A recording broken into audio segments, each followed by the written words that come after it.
लगे। आप समझ सकते हैं कि क्या स्थिति बनी पड़ी है। माँ गंगा ने मुझे बुलाया है और मैं माँ गंगा माँ के बीच में जाकर बोट पे खड़े होकर उन्होंने कितनी बात बोली थी कि मैं सीधे भगवान के उससे अवतरित हुआ हूँ, अवतार हूँ मैं। उनका कहने का अर्थ यही था। और आज माँ गंगा के लिए जो संस्था काम कर रही थी पंडित मदन मोहन मालवीय जी के नाम से, उसको बंद कर दिया गया।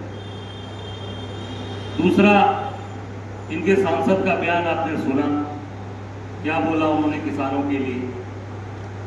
किसान जो दिन रात बेचारा बरसात कम हुई तो भी फसल खराब, ज़्यादा हुई, हम सब किसान के बेटे हैं, आप सब ज़्यादातर किसान के बेटे हैं।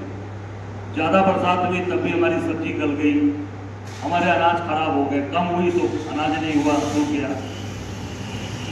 सांड अलग सब खा जा रहे हैं, जो छुट्टे जानवर छोड़ रखा है वो सब खा जा रहे हैं।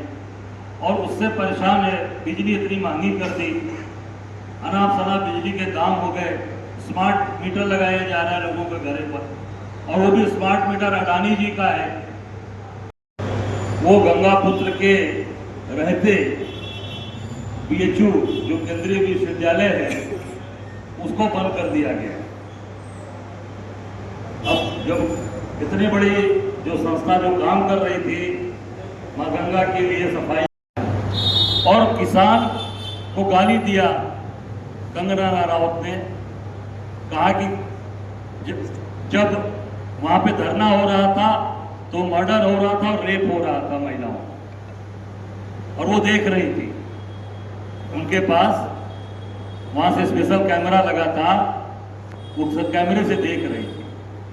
ये सोचिए, जनता का चुना हुआ प्रतिनिधि एक सांसद और उस तरीके की बात बोल रहा है, वो भी पार्टी में डिफरेंस भाजपा का सांसद, और वो भी महिला, और फिल्म अभिनेत्री रही है।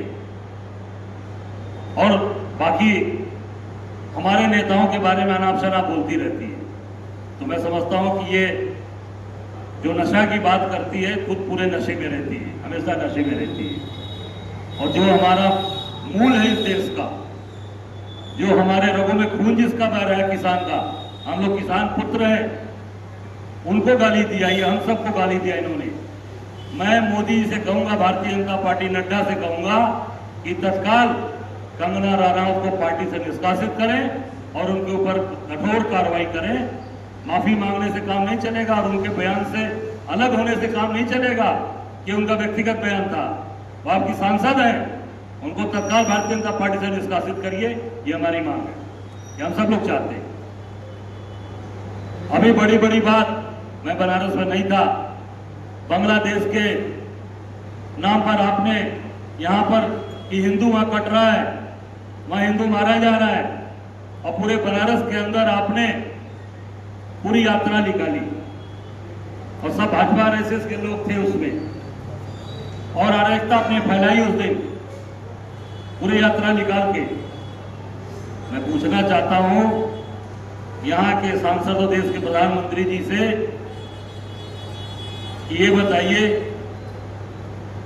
कि बांग्लादेश के प्रधानमंत्री शेख हसीना जी कहां हैं? इसका भी जवाब दे दीजिए।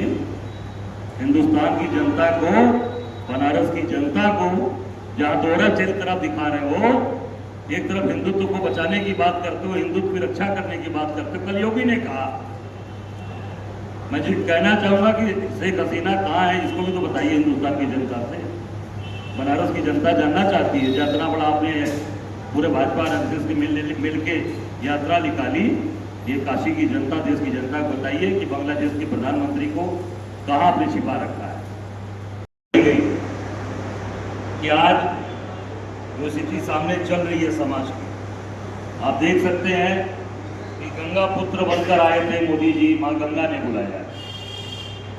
अब बीएचयू के अंदर जो महामना मालवीय रिसर्च सेंटर राउत ने जो किसानों को जो पूरी तरीके से उनको गलत बोला है, उनको एक बलात्कारी और हत्या वाला आरोप लगाया, और कंगना राणावत मैं समझता हूं कि माफ़ी मांगे और पूरी तरीके से भारतीय जनता पार्टी इनको, नड्डा जी से मैं कहूँगा, मोदी जी से, इनको तत्काल भारतीय जनता पार्टी से इनको निकालिए, इनके खिलाफ कार्रवाई करिए।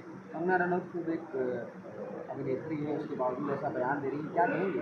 नहीं, बुरी तरीके से वो नशे में रहती है, वो नशे में हमेशा रहती है और नशे की वजह से ही आज अब किसान भाइयों को हमारे भाइयों को, हमारे पूर्वजों को, जो मैं उसी किसान परिवार से आता हूं और हमारे परिवार को और हमारे लोगों को उन्होंने गाली दिया। निश्चित तौर से माफ़ी मांगे और भारतीय जनता पार्टी उनको निष्कासित करे। आगे उपचुनाव आने वाले हैं, कैसी तैयारी है कांग्रेस की? बिल्कुल, हम लोग मिलकर लड़ेंगे और 10 की 10 डंके की चोट पर जीतेंगे।